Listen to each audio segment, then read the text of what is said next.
Oi, pessoal, tudo bem com vocês? Oi, eu sou Ana Paula Carneiro e sou aqui ao vivo pela Mostra Galpão da Lua. Vamos chegando aí, gente.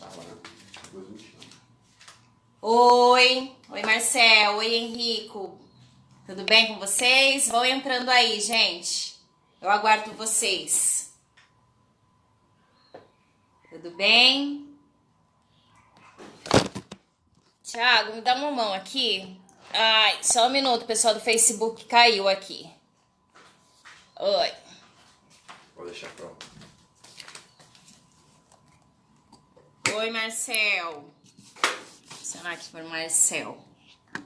Oi, Valquíria. Beijo pra você. Tudo bem? A gente tá em outro canal. Oi, Célia. Vamos chegando aí, gente. Manhã tá aí? Tá. Oi, Mari. Beijo. Tudo bem? Hoje é dia de bate-papo. Pela Mostra Galpão da Lua em Rede. Vamos lá? Tô esperando vocês entrarem aí. Compartilhar essas coisas lá no seu, tá? Vamos lá, gente. Vamos chegando. Pra gente conversar um pouco sobre leitura. A importância do ler e do ouvir histórias. Vocês gostam de histórias? Quem tá aí no Facebook, dá um oizinho aí pra mim. Oi, Júlia. Vamos chegando, gente, pra gente conversar um pouquinho. Se acheguem aí. Oi, Ju. Vamos chegando aí. Eu sei que tem gente que vai chegar um pouquinho depois, tá todo mundo em home office, bastante coisa pra fazer, bastante trabalho, muitas lives acompanhando aí. Oi, Cris, beijo, Cristiane Cobra, beijo pra você. Oi, Jaqueline Macedo, um beijo pra todos os professores da escola que eu trabalho. Escola José Soares Marcondes, beijo aí para todos os meus colegas e companheiros de trabalho. Estão chegando aí. Vamos chegando, gente. Pessoal, a gente tá transmitindo Facebook e Instagram, tá? Oi, Clarissa, Marcos, Nara, tudo bem? Vão acompanhando aí. A gente tá nas duas, Facebook e Instagram. Hoje a gente vai falar aqui sobre por que é importante a gente ler e ouvir histórias. Vocês sabem aí? Sabe, Jaque? Clarissa, quem gosta de história, contar histórias? Todo mundo é um pouco contador de histórias, né? Oi, Terra Sonida, é isso? Oi, tudo bem? Vamos falar um pouquinho de histórias. Quem daí é contador de história? Tem algum contador por aí? Bom dia, Clarissa. Clarissa conta boas histórias, né, Clarissa? Pra Nara, Marcos, contador de história. Júlia, também contadora de história. Mari. Oi. Oi, Flerte, né? Beijo, tudo bem? Oi, João Paulo Pimenta. Tudo bem? Deixa eu só... Tecnologia, a gente vai aprendendo juntos. Tá atenta aí, Mari. Mari, contadora de história. Mari gosta de contar história, né, Mari?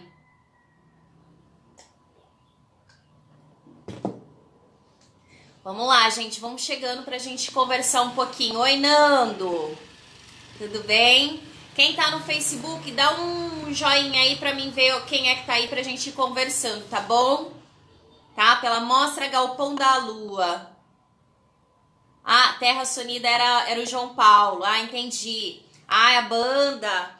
Gente, esse povo da música eu não entendo. Cada hora que eles vão trocando, né, entre as bandas, aí eu não consigo acompanhar os nomes das bandas, né?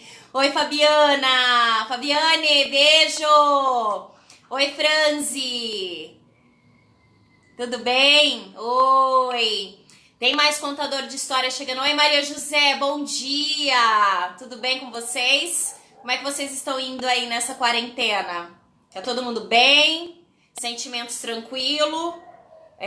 Contando muitas histórias, vendo muitos filmes? Como é que estão aí? Oi, Marcelo! Tudo bem? Marcelo é contador de histórias, Maria José também. São? Vamos falar um pouquinho. Vocês gostam de história? Que história vocês estão lendo aí? Já ouviram? Fabiane, muitas histórias juntas, né, Fabiane? Muitas conversas, né? Ai, só um minutinho aí, o pessoal do Facebook caiu aqui de novo. Ai, pessoal, peraí, galera do Facebook. Tá muito pesado o Facebook, hein, gente? O Facebook tá pesado. Vocês estão aí com uma energia pesada. Oi, expressão popular. Beijo pra vocês, a gente vai falar de leitura, vocês vão me ajudar aí.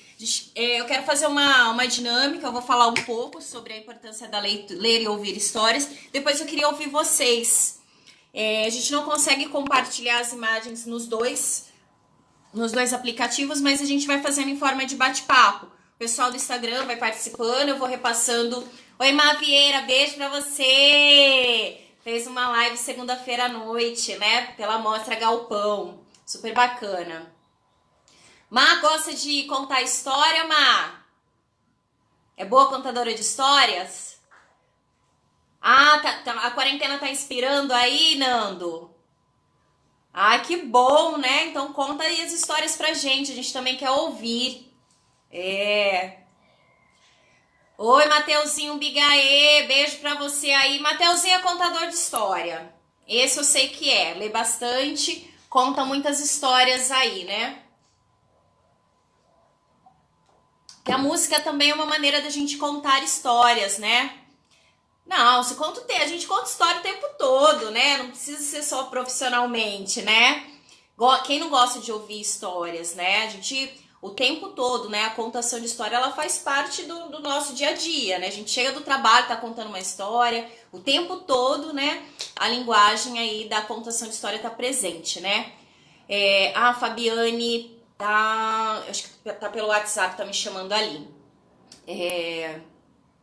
Então, eu não sei se todo mundo viu, quem aí não acompanhou, hoje eu não estou no meu perfil, né, que é Ana Paula Carneiro, eu tô pelo perfil da Mostra Galpão da Lua. Eu pedi para algumas pessoas irem colaborando também e colocando seus relatos. Oi, João de Deus, tudo bem? Pra gente falar um pouquinho do que vocês entendem, né, de leitura, o que vocês estão lendo por aí, né?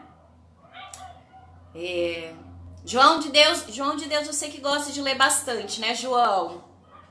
João de Deus lê bastante, né? Sempre a gente às vezes está trocando alguns livros, né? Algumas leituras, bem bacana. Deixa eu só. Bom dia, João. Deixa eu só colocar mais uma água aqui pra mim. Vocês sabem por que é importante a gente ler e contar histórias? Ouvir, né? Ler, ouvir. Então, dentro da literatura infantil a gente ainda tem uma discussão aí. A gente chama de... ainda tem algumas divergências, né? Se chama literatura ou literatura infantil, né? Porque quando a gente usa esse termo literatura infantil, parece que é um gênero menor, né?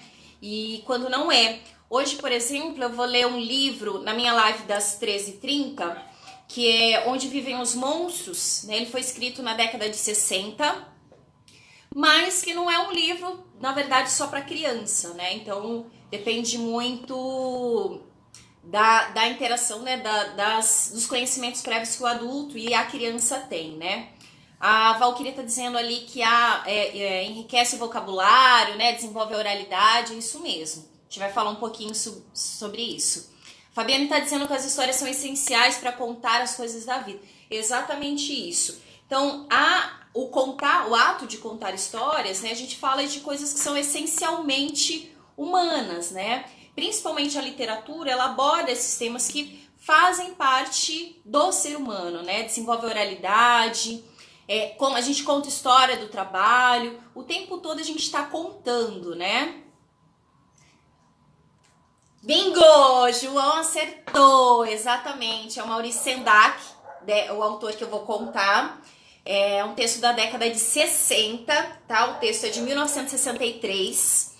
Ele criou, né, os 7 monstrinhos e tem mais outro. Mas eu vou contar só às 13h30.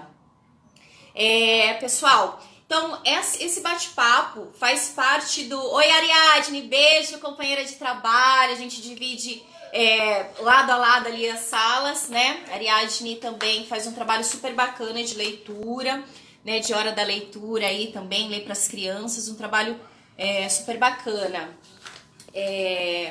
Fez um trabalho super incrível de leitura com contos clássicos, né, que eu acompanhei, tive a oportunidade de acompanhar com os alunos dela, e que me encantou muito, e eu acho que é por isso que eu mais vezes tenho lido os clássicos para as crianças, né, porque falar dos clássicos não é só para as crianças, né, como eu disse, a literatura, ela atinge tanto os adultos quanto as crianças, né. Outra coisa, como é que vocês estão emocionalmente aí nessa quarentena? Estão bem? Então, sentimentos estão tranquilos? Isso, a contação de história também ela é essencial para contar as coisas da vida, né? Como o Nando tá falando, né? Igual tá concordando com a Fabiane. Para quem quer escrever, ele é escritor, né? Inspira, né, abrir os olhos para a vida, é isso mesmo. Então, quanto mais a gente lê, mais a gente tem repertório. E assim funciona com as crianças também, né? Isso varia muito. Vocês lembram dos 7 monstrinhos? Tá apreensiva, Jaque? Por quê?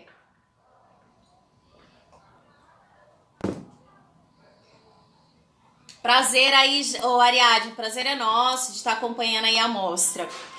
Oi, Ricardo Girardi, tudo bem? Essa programação, gente, esse bate-papo, ele faz parte da mostra Galpão da Lua em Rede. O que é essa mostra?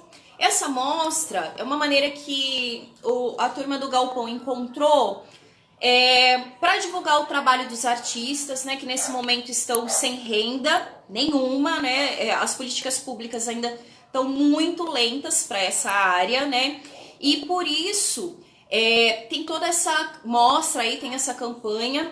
Quem puder colaborar com o chapéu, pode ser aí a partir de R$1, o número da conta tá nos posts aí, tem no meu perfil do Instagram e Facebook, Ana Paula Carneiro, e também tem no perfil da mostra. Quem puder colaborar aí com o chapéu, que nesse momento ninguém tá podendo sair para assistir os artistas, colaborem, gente. Tá todo mundo, né, nesse momento difícil, mas se cada um ajudar um pouquinho, né, eu acho que fica um pouco mais tranquilo para todo mundo, né? Nessa área que é tão importante, a gente vai falar sobre isso. Por que a gente lê muito durante essa quarentena, né? A leitura, ela nos transporta para esse mundo de fantasia. O que acontece? Nesse momento, acho que todo mundo está vivenciando um estresse muito grande, né? Por conta dessa pandemia, algo que aconteceu assim inesperadamente, ninguém tinha previsto isso, né? Ninguém estava preparado. Então, tudo é muito novo para todos nós, qualquer área, né? Qualquer profissional aí, cada um à sua maneira está enfrentando as dificuldades. E a leitura, por exemplo, é uma maneira de nos passar algum conforto. Por que a gente está assistindo tanto filme, assistindo tantas lives, né, de música? Porque é uma maneira da gente fugir dessa realidade, alivia as tensões, como a Jaqueline está falando, né? Então, a gente precisa, enquanto ser humano, buscar a arte, né? A arte é uma maneira da gente fugir da realidade. Na verdade, a gente não foge da realidade com a arte, né? A arte, ela fala sobre a realidade, mas de uma maneira mais sutil, né? Implícito ali. Alivia realmente as tensões. E a importância de ler e contar história para essas crianças, principalmente nesse período. A Fabi conseguiu entrar. Beijo para você, Fabiane. Também Fabiane Ferrarese é uma professora que trabalha comigo lá na Escola José Soares Marcondes. Faz um trabalho assim encantador de leitura. Essa também é uma professora que eu tive a oportunidade de acompanhar os trabalhos que ela realizou de leitura. Encantar, a gente adora ir para a sala dela, escutar as histórias que ela conta, né, as leituras que ela faz, super bacana. Então, as histórias, elas podem aliviar um pouco esse estresse que a gente está passando, né? Principalmente com as crianças. Aí, já cumprimentando Fabiane. As histórias, né, a contação de história, seja ela de qualquer área for, né, seja um conto oral, seja as histórias que eu conto no meu dia a dia, sobre o que aconteceu durante o dia, é uma maneira da gente falar das relações humanas, né, dos sentimentos, o que a gente está sentindo. E a literatura, quando eu leio, é uma maneira também da gente ir entendendo como é que a nossa cabeça funciona, né? Como é que o nosso cérebro processa toda essa enxurrada de informações. Então isso é super interessante. Quando eu leio, a gente começa a fazer algumas conexões daquilo que a gente está vivenciando no momento, né? A gente faz algumas conexões com outros textos que a gente já leu anteriormente, a gente faz conexões com o mundo, que o mundo está vivenciando, né? Em algumas situações, e o que eu individualmente já vivenciei. Então essas conexões, elas são importantes para a gente enquanto seres humanos, né? E contar histórias e ler uma história para as crianças, principalmente nesse momento difícil, é uma maneira da gente colocar para fora as nossas emoções, as nossas incertezas do que a gente está vivenciando nesse momento, né? Então, quando o adulto conta uma história ou lê junto com a criança, ele também mostra para a criança ali essas incertezas. Eu não sei o que vai ser daqui para frente, né? Eu não sei, a gente vai sentir, a gente vai experimentar isso junto. Beijo, Lara, beijo, Lara Liz, Mariana Godoy. E qual que é a importância dessa leitura ou dessa contação de história? Que ela seja mediada por um adulto, né?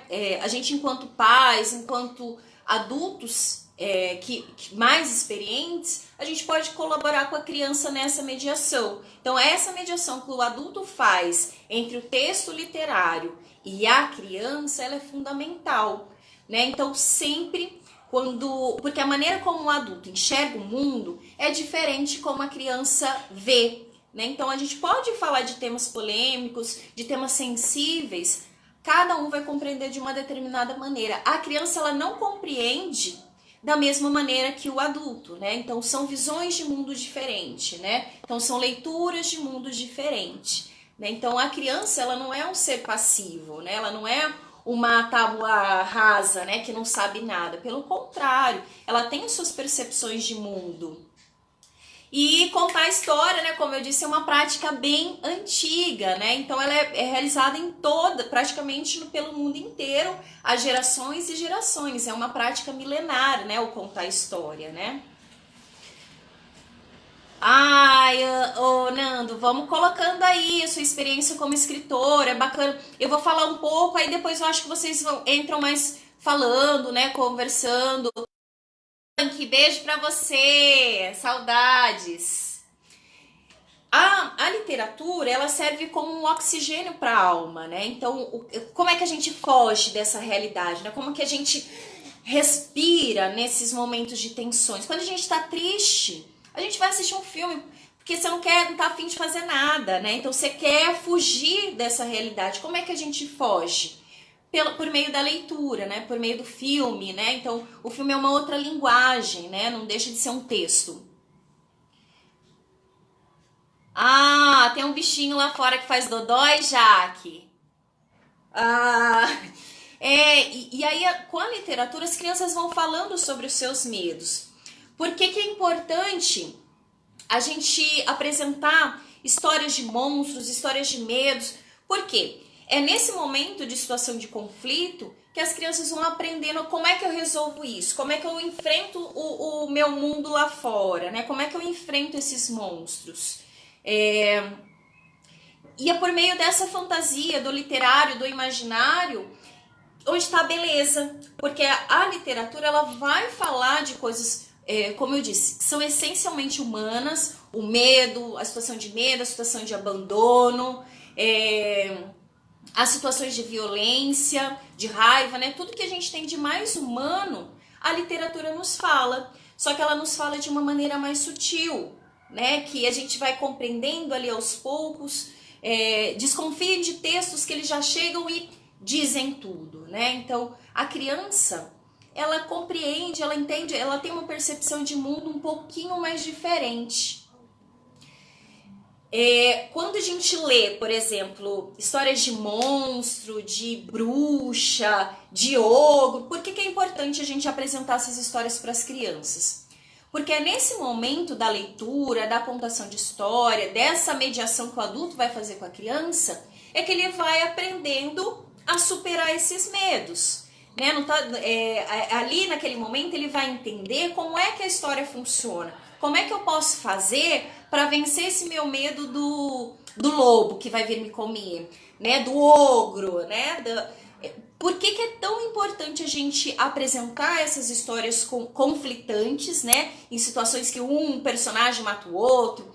Por exemplo, lá na história do João e Maria, vocês se lembram que acontece lá no clímax da história, quando a Maria coloca a bruxa pede para Maria ver se o forno tá quente, o que a Maria faz? A Maria, ela empurra a bruxa para dentro do fogo. O que as crianças fazem? Quando vocês tiverem a oportunidade de contar essa história para as crianças, percebam a reação delas. Elas torcem para que a Maria jogue, a Maria tá matando a bruxa. Então, olha isso, isso não quer dizer que eles vão fazer isso na vida real. Ninguém vai matar o outro porque leu uma história que dizia que o mocinho, né, que o personagem principal tinha que matar o monstro ou a bruxa. Mas ela vai fazer isso simbolicamente. Então, trabalhar com histórias de medos, de monstro, é uma maneira da criança ir superando esses monstros, esses fantasmas, quando eles são importantes de ser apresentados por meio da leitura, né? Por meio da contação de história. Porque é a partir daí que eles vão entender como é que eu faço para superar esses medos. Como é que eu supero esse meu medo de monstro, que na verdade é só simbólico, né? Os monstros existem ali fora das leituras, né? No nosso dia a dia. Deixa eu ver o que mais. Vocês querem falar mais alguma coisa aí? Oi, Giovana. Oi, Lucas. Beijo para vocês aí que estão no Facebook. Lembrando, gente, essa é uma programação da Mostra Galpão da Lua em Rede. Quem puder colaborar com o chapéu aí, a partir de R$1 pode colaborar. O número da conta do Galpão tá no post aí anterior. Colaborem com o chapéu, colaborem com os artistas para que eles continuem alimentando a nossa alma, né, com a arte, o que nesse momento se faz tão necessário, né? Dentro da literatura, todo mundo se beneficia, tanto os adultos quanto as crianças, né? Então, mesmo que o texto é um texto de literatura infantil, existem algumas questões ali que fazem parte do ser humano, né? São sentimentos extremamente humanos. O João Paulo vai dizendo que tem medo de barata. Deveriam ter lido Kafka para mim. São etapas de leitura, né, João? Antes de ter lido Kafka, né, deveria ter superado lá esses medos por meio da literatura infantil como é que eu mato esse monstro, né? Claro que a gente não vai superar todos os traumas, né? E todos os nossos medos. Mas as histórias, a literatura, ela vai dando mecanismos pra gente enquanto lá na infância, como é que eu vou superar esses medos futuramente? Ninguém tem medo de tudo, né? Então, as histórias, elas são importantes nesse sentido. Eu vou aprendendo a superar esses medos. Quais estratégias eu posso usar para cada monstro que vai aparecendo aí durante a vida adulta? O que acontece? Se eu conto apenas histórias com final feliz, o que eu estou dizendo para a criança? Que a vida adulta vai ter sempre final feliz, e não é essa a realidade, né, do ser humano, né? A vida é cruel e dura para todo mundo. Então a gente tem que tomar alguns cuidados quando a gente apresenta só aqueles textos mais resumidos, por exemplo, principalmente nos contos, né, que a princesa se casa com o príncipe sempre. Não é assim, né? As histórias a princípio, eu contei lá algumas histórias do Perrault. Na versão do Perrault, né, que é a versão mais próxima é uma das primeiras versões escritas, a Chapeuzinho, ela morre no final, a Chapeuzinho e a avó, né, o lobo come elas e a história acabou.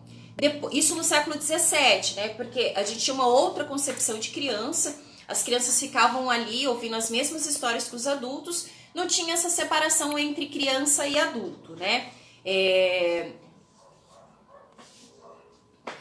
O João tá dizendo que as tias falavam, não mexe aí que tem barata.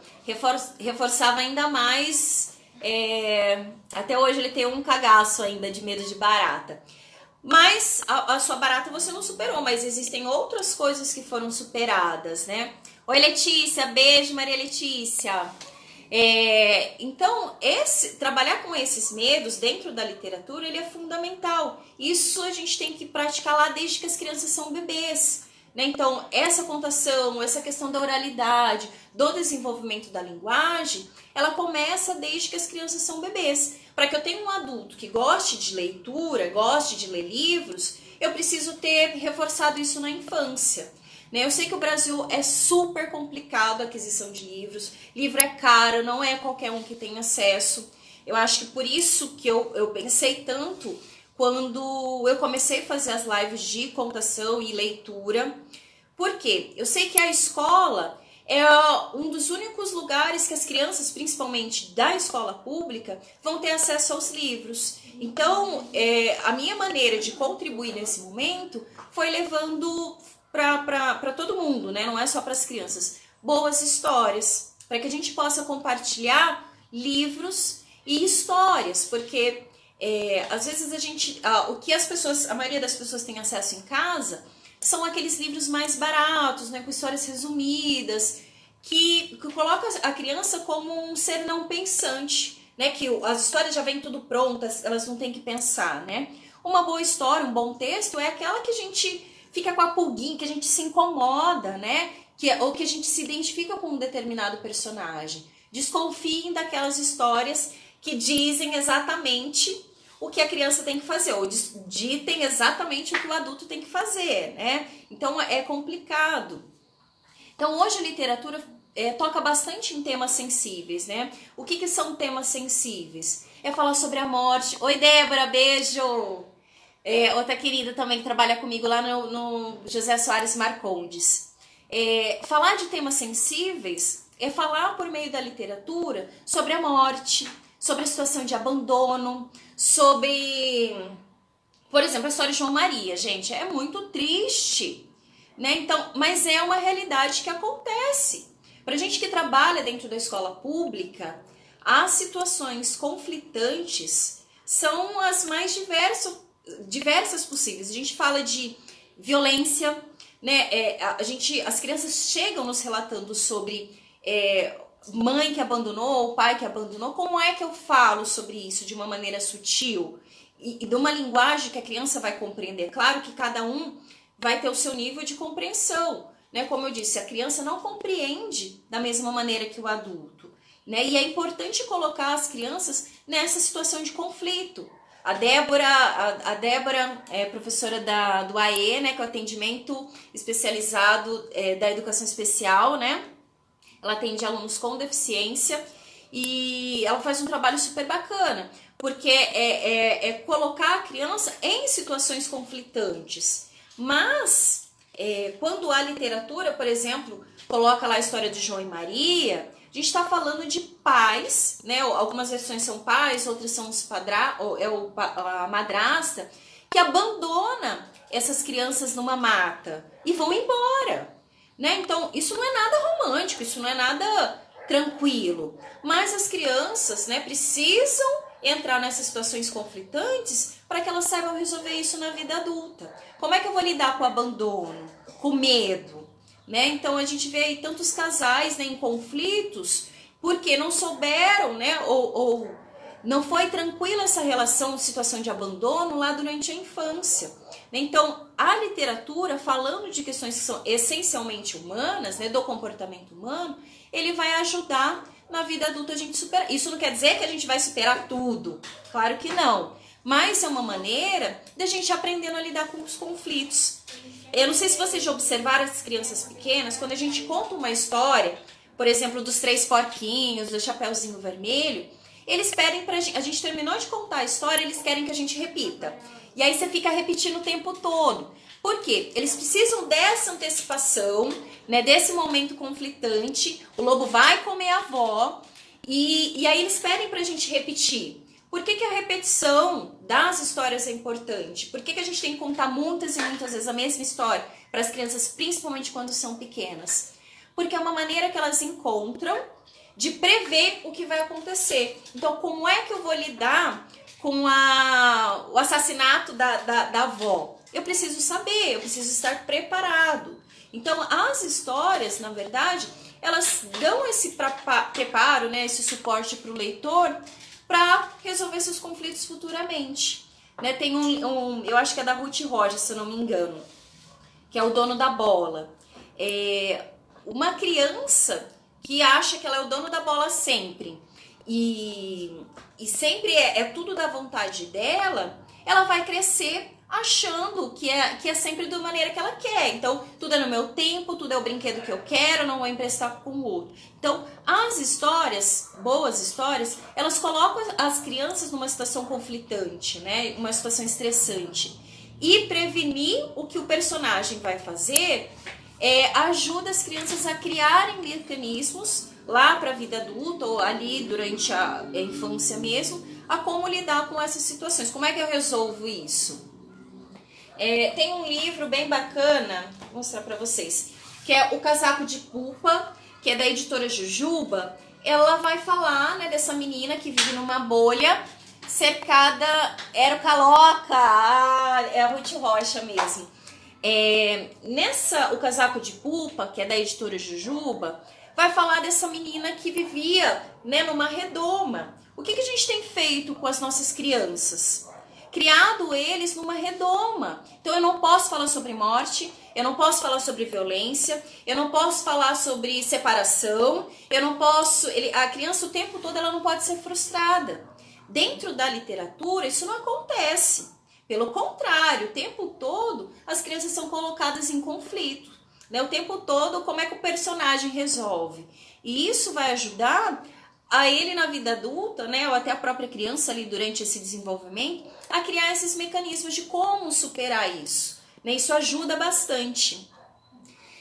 A literatura também vai ajudar no desenvolvimento da linguagem. Então, quanto mais eu leio, mais eu conto, né, mais eu converso, mais eu faço essa mediação de leitura com as crianças, o repertório delas será maior, né? Então, ninguém vai sair... O bebê, o que a gente faz com o bebê? A gente brinca, você não assusta o bebê? Né? Olha o exemplo maior, assim, você vai lá, bum!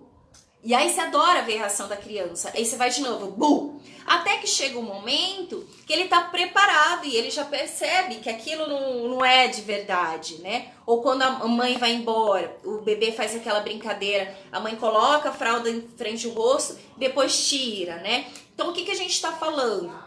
A gente está falando de medo, a gente está falando de abandono. E conforme a criança vai crescendo, a gente vai aumentando esse repertório. Primeiro, com os bebês, a gente apresenta alguns livros que são mais simples, com uma linguagem menor. E depois, ao longo das idades, a gente vai aumentando esse repertório de leituras. Então, é importante que a gente leia para os bebês. Né? Claro, eu não vou entrar aqui em detalhes, mas para cada faixa etária a gente tem uma técnica para a gente contar e ler histórias, né? Aí tem a Betty Coelho, que vai fazer uma classificação das histórias que as crianças se interessam mais. Claro que cada um vai ter o seu gosto, né? Isso é muito pessoal, mas existem algumas faixas etárias que eles se identificam mais do que outras. Né? Então, a literatura, ela tem um poder de linguagem muito grande, né? Essa linguagem ela é muito simbólica. Então, ele diz uma coisa, por exemplo, semana passada eu contei Pele de Asno. O Pele de Asno é um conto que ele é pouco conhecido, né? Um pouco contado. Por quê? Ele vai compartilhar, ele vai falar de um casamento do pai e da filha.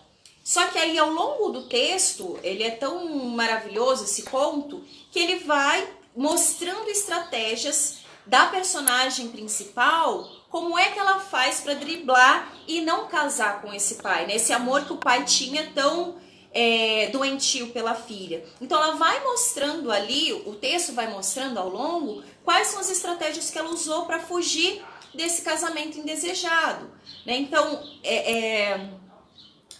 o Nando tá falando ali, o Nando é a tia do João, né?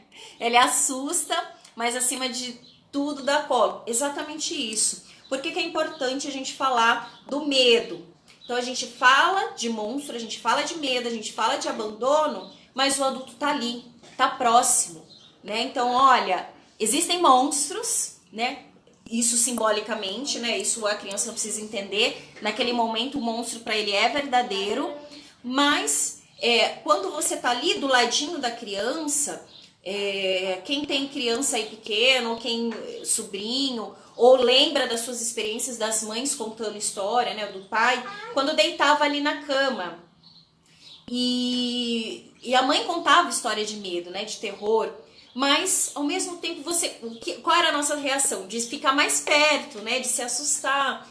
Quando esse ato de abraçar, de dar beijo, dar colo, conforta, acalenta, né? Diz, olha, existem monstros, mas eu tô aqui, você pode contar comigo. Então, essa mediação do adulto, para essas histórias, ela é fundamental. Eu vou falar, Valquíria, eu vou falar um pouquinho, eu não consigo entrar em detalhes das técnicas, mas eu posso passar para vocês depois. O que tem acontecido muito, a questão da higienização das histórias. É muito comum a gente ver hoje alguns pais optando por contar, eu não vou ler para ele a versão do Perrault porque tem muita morte, tem sangue, né? Igual o Pequeno Polegar do Perrault é fantástico, né? Mesmo porque não eram escritos que não eram para crianças, mas as crianças estavam ali. Quando eu apresento essas histórias, eu estou dizendo para a criança que o mundo real ele é cruel, mas que tem um adulto ali que vai proteger essas crianças. Com essa higienização das histórias, o que tem acontecido? Os consultórios aí de psicólogos, acho que o Melvin pode falar melhor aí, estão lotados de mulheres, de homens, achando que vai encontrar o príncipe encantado da vida, né? E a vida real não é essa, né? O mundo real é o lobo que come a Chapeuzinho e a avó e acabou, né? Então existem situações na vida que elas não se resolvem, né? Nem tudo na vida se resolve. Quando eu apresento essas histórias, eu estou apresentando alguns mecanismos que essas crianças vão criando, né? Que os adultos vão criar ao longo da vida para superar. Mas isso não quer dizer que todos serão superados, né? Então, quando a criança recebe só textos, né? Só contos de... se você não fizer, se você for por esse caminho, as histórias da Chapeuzinho. Olha, tá vendo o que aconteceu com a menina? Ela foi e ela desobedeceu a mãe. Não, deixa que a criança entenda isso. Deixa que a criança, ela mesma chegue a essa conclusão. Porque ela precisa testar. Quem nunca matou formiguinha ou bichinho pequeno na nossa infância? Para ver o que acontecia, se eles iam morrer. Existem limites de assuntos a serem tratados por meio da literatura? O João está perguntando. Por exemplo, assuntos complexos como política, trabalho. Não tem limite. A literatura ela vai abordar. Aí cada autor, cada escritor fala... tem a sua própria linguagem, né? Tem autores sim que falam sobre política.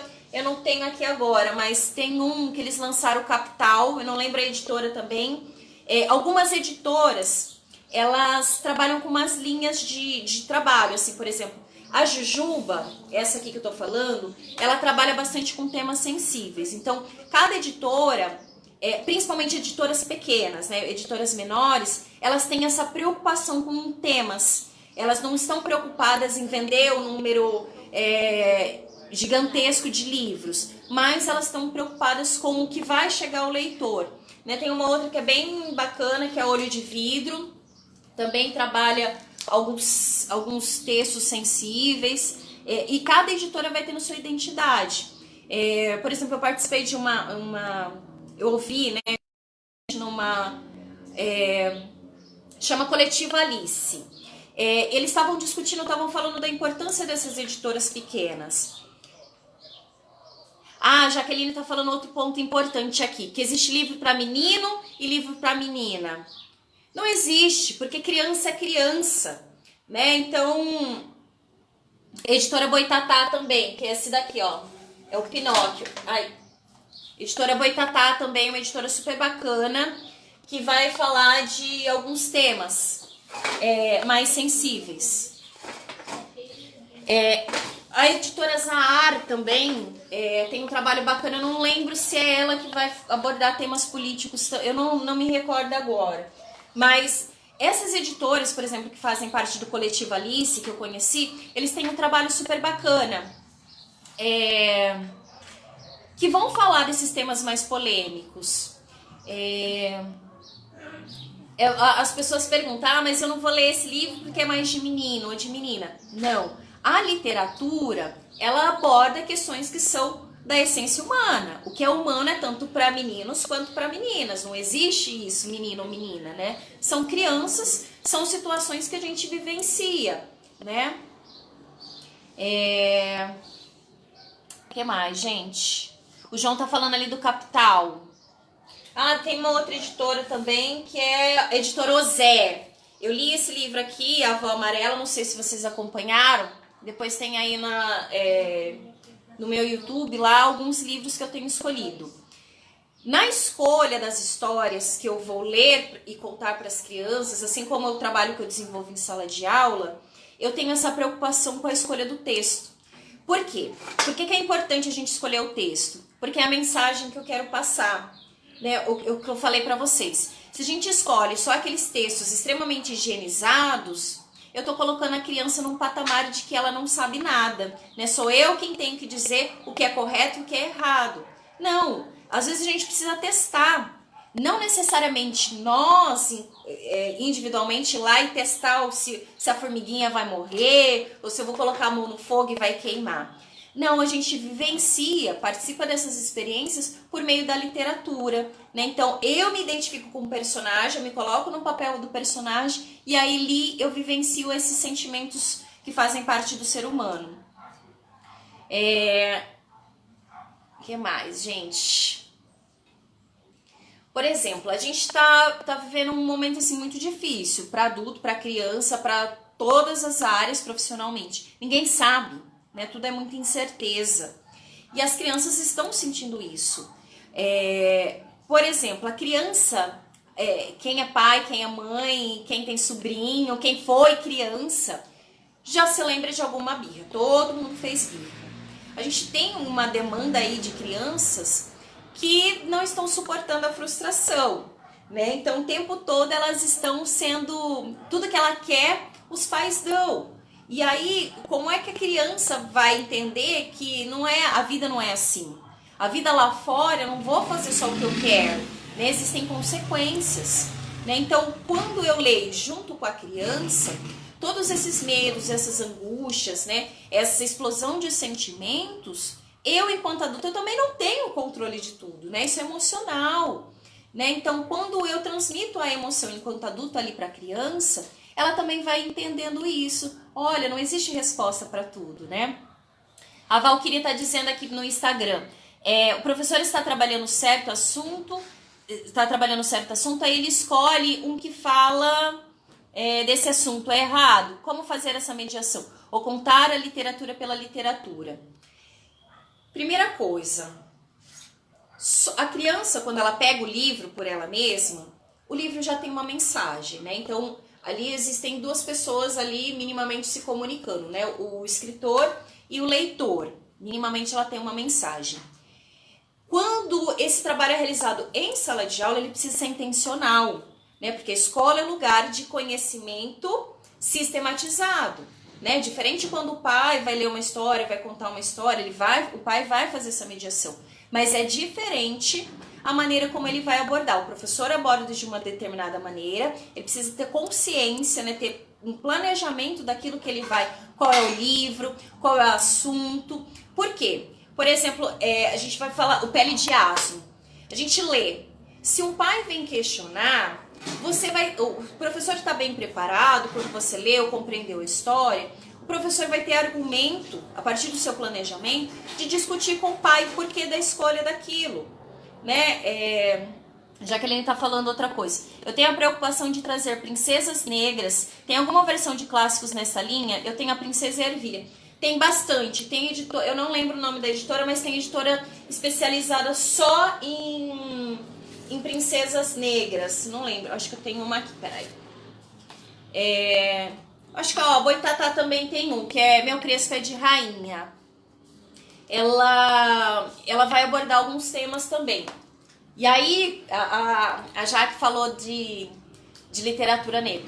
Eu lembro de um dia que eu entrei na sala da professora Fabiane Bernarese e surgiu a questão de um gostar mais ou gostar menos do outro, né? E aí eu não lembro exatamente como foi o começo da discussão dentro da sala, porque eu entrei depois, mas a professora falou, olha, eu vou ler pra vocês Menina Bonita do Laço de Fita. Se a Fabiana estiver por aí, ela pode falar pra gente aí. E aí, então, a partir daquilo que a criança trouxe, ela abordou esse tema, né? Então, as crianças não veem da mesma maneira que o adulto, né? Elas não são tão preconceituosas quanto os adultos são, né? Então, a preocupação, enquanto adulto, levar mais leituras que ajudem as crianças a superar esses preconceitos, ela é fundamental. Porque quanto mais eu leio, mais estratégias, né? Mais segurança eu vou ter de afirmar aquilo ou não, né? A Jaqueline está dizendo que acredita que devemos ter várias versões, abordar o assunto de forma clara.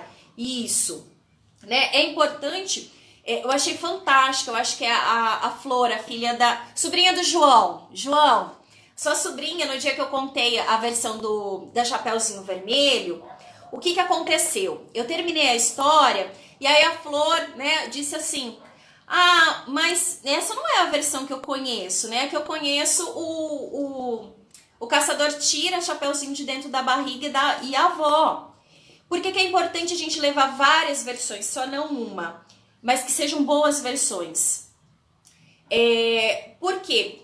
Quanto mais a criança tem acesso e contato com essas outras versões, com outros autores, escrevendo a mesma história, mais ela vai conseguir ter esse senso crítico.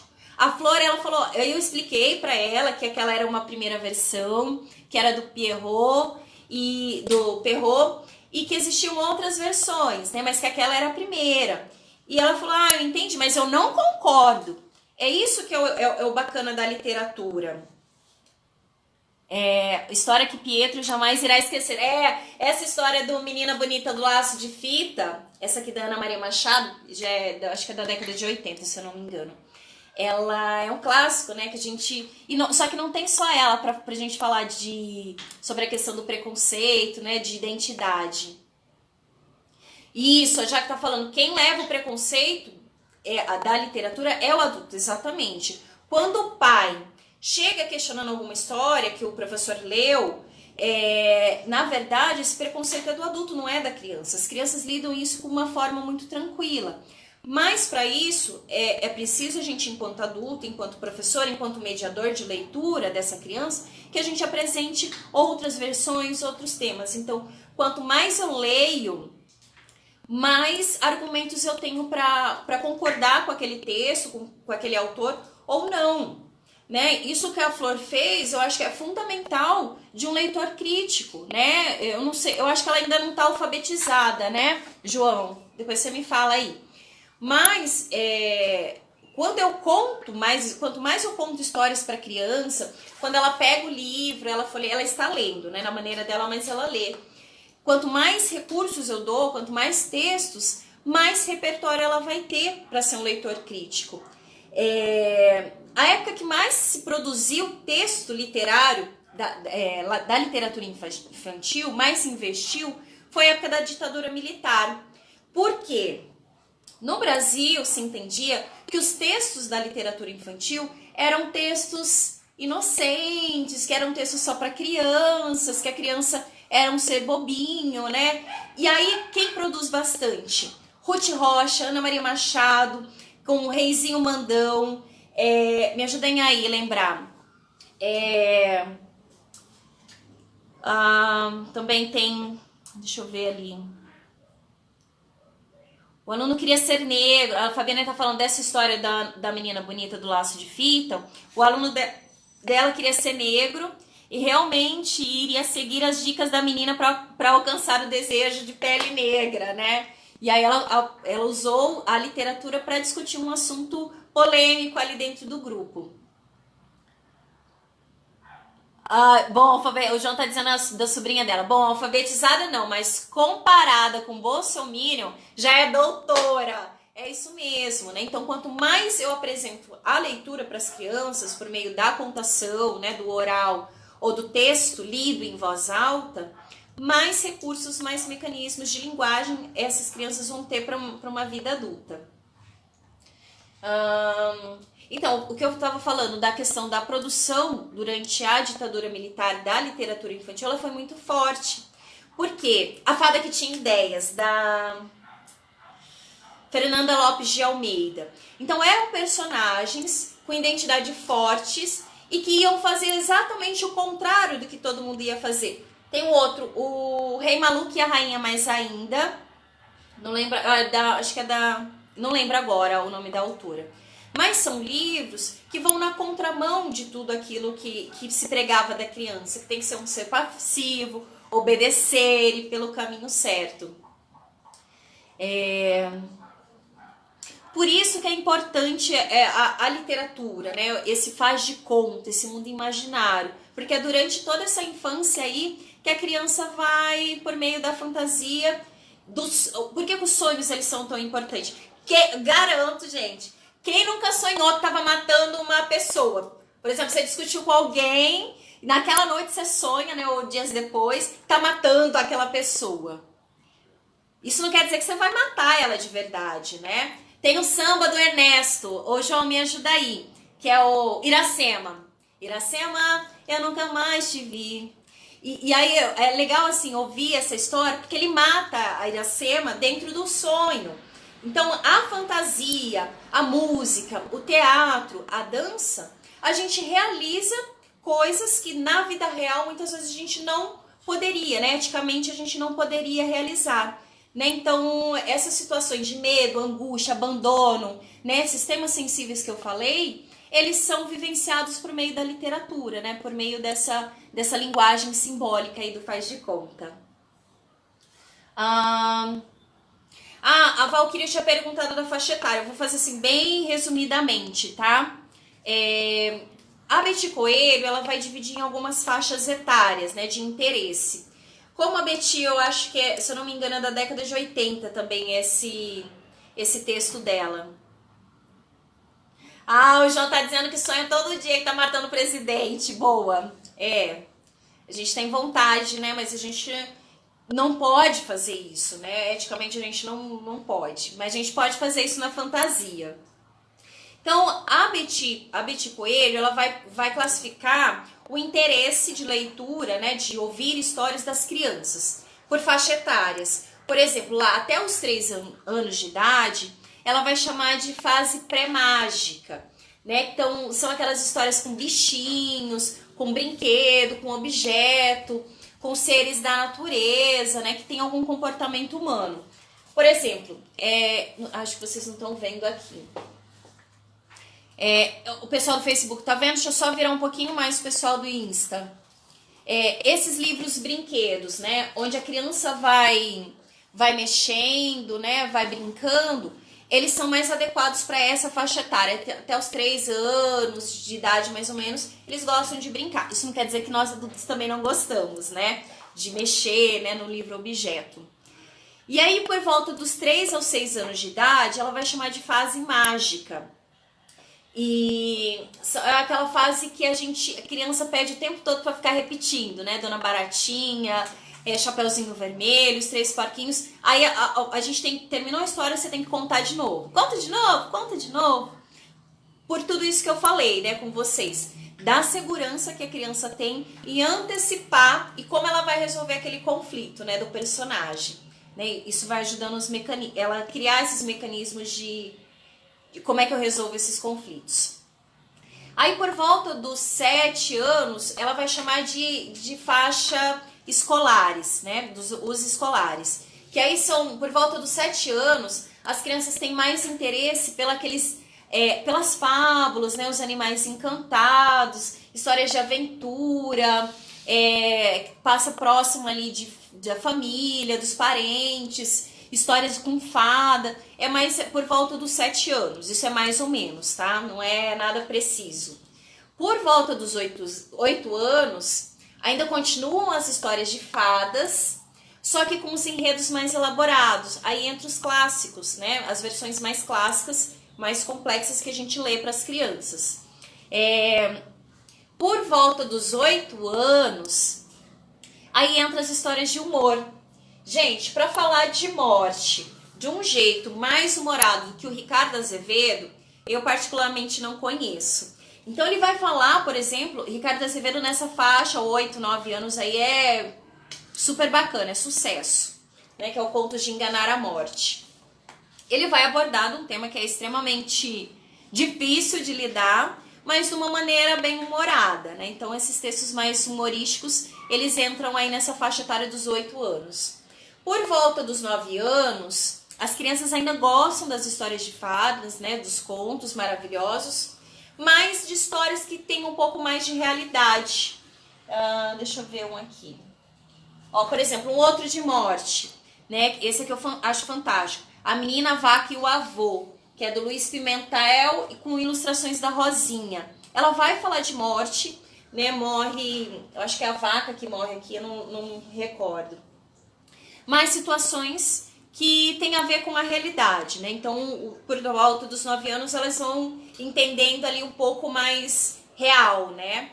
E a partir dos 10 anos em diante, são as aventuras, né? Com viagens, exploração. Quem nunca leu A Ilha Perdida aí, né? Gostava daquelas aventuras, né?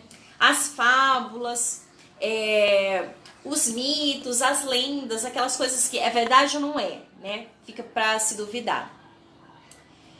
Gente, eu acho que era isso. Vocês querem falar aí mais um pouquinho? Daqui a pouco, gente, 13h30, eu conto a história Onde Vivem os Monstros, tá? Do Maurice Sendak. O João já deu uma dica aí, quem era o Sendak, né? Que escritor era esse, o que ele escreveu. E aí, gente? Conversem aí comigo. Só tomar uma água aqui. Conta aí, gente. O que vocês acharam? Vocês gostaram? Agora a gente pode conversar aí um pouquinho.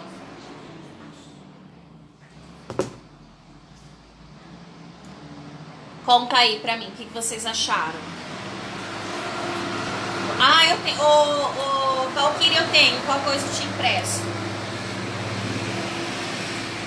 Gente, então colaborem com o chapéu, né? Quem puder contribuir aí, desde que seja R$1, né? O que vocês puderem contribuir. Acompanhem a mostra do Galpão da Lua. Compartilhem aí. E tá rolando sorteio. Tem sorteio pelo Instagram, tem sorteio pelo Facebook, tem muita coisa legal. Tem CD do Bruno Sanches, tem fantasia, uma fantasia de Branca de Neve. Quem tem crianças aí, tem bastante coisa legal rolando aí. Tem o sorteio, então, que eu falei, curtam lá a foto oficial do sorteio. Compartilhem com os amigos. Mas eu vou encerrar aqui hoje com uma leitura, tá? Direitos do Pequeno Leitor, da Patrícia Auerbach, com ilustrações de Odilon Moraes. Quem não conhece os materiais do Odilon, as ilustrações, procurem, ele é fantástico. Faço uma outra live só de técnicas de contação de história. Vamos ouvir?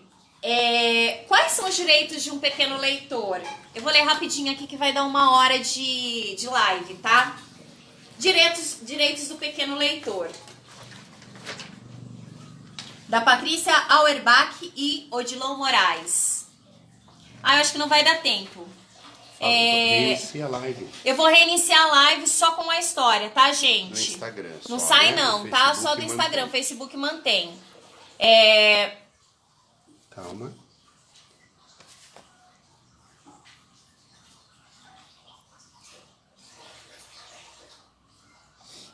Tem que esperar a galera entrar. Aqui o Facebook tá aqui, ó. Pessoal, vão entrando aí de novo. Avisa que vai ficar disponível depois no seu canal do YouTube. Esse vídeo, gente, vai ficar disponível no meu canal do YouTube também depois, tá? Fica 24 horas no Insta da Mostra Galpão. E eu vou colocar lá no Facebook, IGTV, vou subir para todos os canais aí. Facebook da Mostra também. Facebook da Mostra também, tá, gente? Só pra gente encerrar aí, eu vou ler o Direitos do Pequeno Leitor, tá? Caio, encerrou. O Instagram dá 1 hora, ele interrompe a live. Vão entrando aí rapidinho. Vou esperar o pessoal do Insta, tá? A gente tá, o pessoal que foi pro Facebook, eu voltei com a live no Instagram, tá? Mas depois qualquer coisa vocês podem ouvir de novo, tá? A história.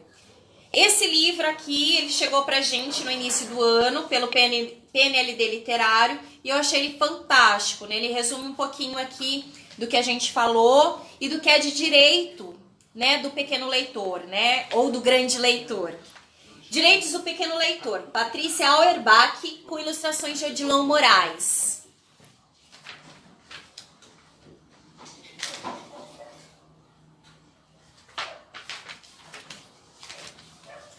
Então o livro começa com uma chave, né? Dá uma olhada.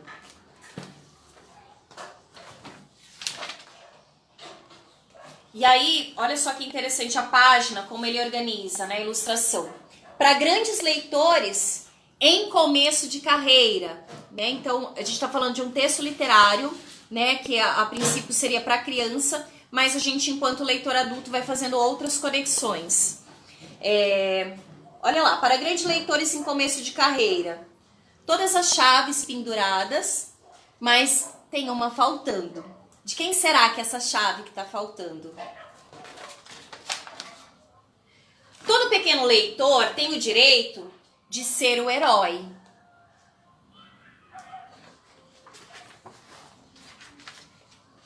Escolher o personagem principal.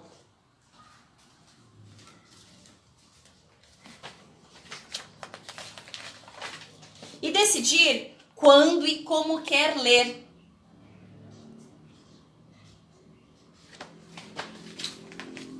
Todo pequeno leitor tem o direito de brincar com as palavras.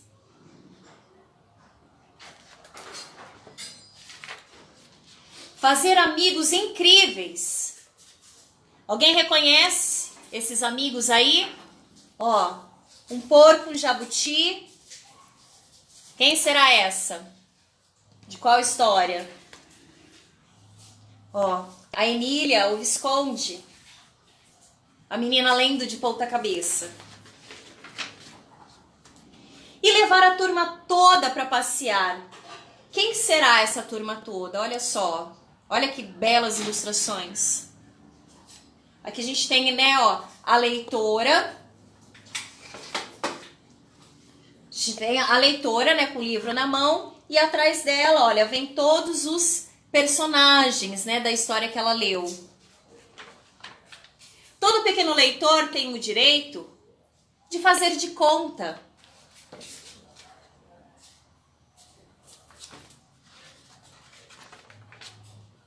Ajudar nas compras.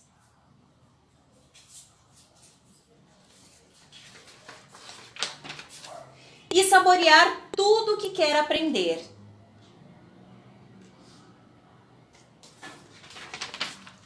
Todo pequeno leitor tem o direito de contar histórias.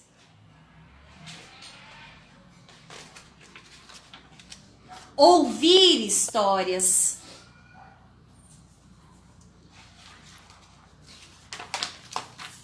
E inventar tudo outra vez.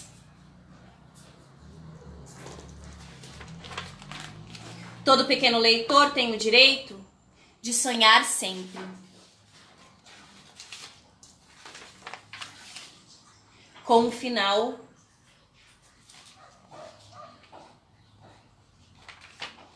feliz. Então, olha os personagens. E aí o livro termina, ó, com uma portinha aberta e a chave.